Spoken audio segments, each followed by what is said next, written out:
stilingos šiais metais. Čempionų žiedai jau netrukus papuoš čempionų rankas. 9 čempionų žiedas papuoš tavo pirštą.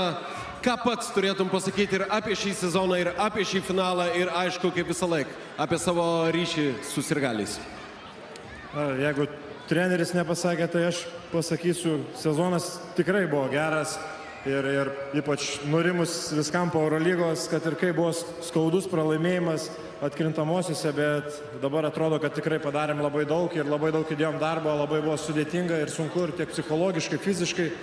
Tai noriu padėkoti visiems sirgaliam, tie, kurie skraidė Eurolygą, tie, kurie atėjo čia į LKL, kažkurį tai galbūt neįdomų vėlyvą pirmadienį, bet jūs ateidavot, palaikydavot, kažkas atvažiavot į Uteną, į Panevėžį, į Šiaulius, tai jums yra labai didelis ačiū ir taip pat tikrai nepraleisiu progos, kadangi prieš mano akis yra ir Utenos Juventus sirgaliai, tai tikrai turit ko didžiuotis, šiemet tikrai geras sezonas, džiaukitės, tikrai buvo malonu jūs stebėti atkrintamosiose, didžiulė pagarba ir sėkmės toliau augti.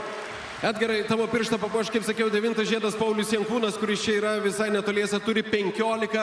Ar įmanoma tau konkuruoti dar šitoj kategorijoje? Nelabai ruošiuosi konkuruoti su Jankūnu, tai turbūt, kad ne. Ačiū tau, dar kartą su pergalė.